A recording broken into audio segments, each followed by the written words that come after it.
What's up, my YouTube family? Sergeant Graybeard with the Gaming Brigade, back with another Division 2 video. Today is Friday, August 6th, and as always, I hope this message finds you healthy and safe. Today's episode of Family Friday is going to be a little different. Typically, I take some time and try to answer some of the questions that you send the channel. However, today, I really want to talk about the things a lot of you are saying that you really hope to see with the future of this game. Now, if you happen to be new here, first of all, welcome. Secondly, feel free to hit that subscribe button. We would love for you to be a part of our gaming family. And if you enjoyed this or found it helpful at all, take a quick second and hit that like button. It really does help us out. Finally, as most of you know, we have giveaways here, and our current one is for an Xbox Series S, and all you need to do to enter is either subscribe here or follow us on Twitter. Either way is fine. The winner will be announced on October 2nd of this year, and just to clarify, you do not need to join as a member in order to enter the Xbox giveaway. We do have monthly prizes for memberships. However, for the Xbox, like I said, all you need to do is subscribe or follow on Twitter.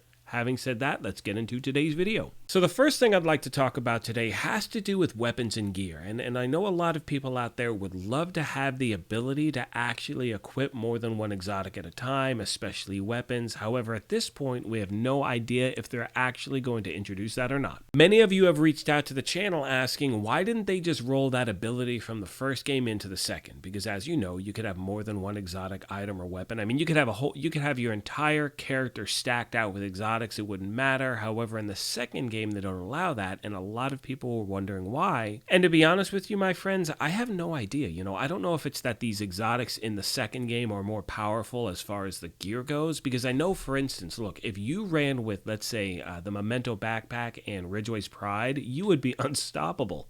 Now, at this point, my friends, we have no indication whatsoever if they are even considering doing that. And as always, let me know what you think in the comments section down below. Is that something you'd like to see happen? Do you really care? Again, I would love to hear your feedback. Staying on the topic of exotic weapons, I'd now like to talk about introducing raid-exclusive items into the general loot pool. And, we have had this conversation back and forth for a while. I know people are on one side or the other, and again, the community seems to be really divided. And I totally get it. I mean, this is something I've said in previous videos, if we go way back, is that, you should be able to matchmake for the regular raid no matter what. Now, whether you can get through it or not, that's on you. However, to have the ability to matchmake for something where you can get what you're looking for, in my opinion, should happen.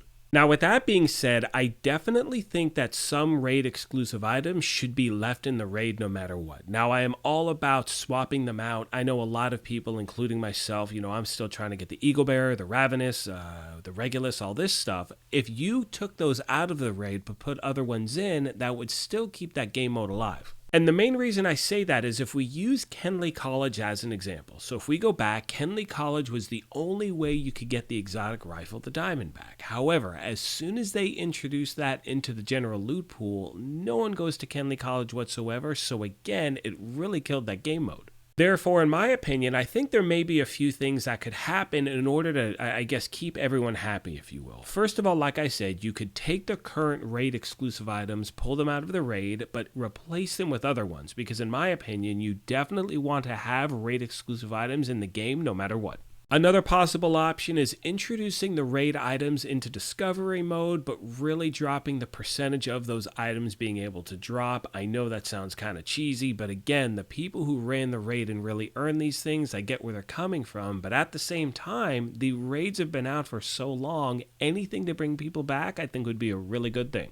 Moving on, my friends, I'd now like to talk about certain game modes that I know a lot of people would love to see brought into the Division 2. And by far the number one request that I hear is bringing something back that's like survival from the first game, as so many of you seem to really love that mode. At this point, we know that Division Heartland is going to have certain similarities to survival in the sense that it's PvEVP. Now, I have not played the game mode, I didn't get to test it. However, from people that I spoke with, they said that fans of survival should absolutely love this thing. Now, with that being said, remember that the Division Heartland is a completely standalone game. It has nothing to do with the Division 2. So just because they're introducing something into Heartland does not mean they won't actually introduce a survival type mode into the Division 2. all of us are still waiting to hopefully hear something soon. As most of you know, my friends, everything at this point is pure speculation when it comes to the new content that we may receive. And the only thing we really quote-unquote know is that, it seems like we will be getting, new manhunts, new gear, new apparel events, things like that. But again, everything else, we still have no idea what to expect. Finally, my friends, I'd like to talk about just overall game improvements, quality of life, things like that I know a lot of people would love to see in the game. And this can vary from, matchmaking to the quality of the loot to, the dark zone, just a bunch of different things to cover. Now, as most of you know, at the beginning of the year, I think it was February, when the game announced that it was going to be introducing new content at the end of this year, beginning of next, one of the statements they made had to do with quality of life improvements and that they were going to continue to make those changes throughout the year. Now, unfortunately, one of the issues we're running into is the fact that the game has been ridiculously silent in regards to certain things. And I totally get that. I mean, the reality is, and I've said this before, is that, we were met with so many obstacles last year in gaming that I know they're worried about talking about something until they know for a fact it's totally ready to go.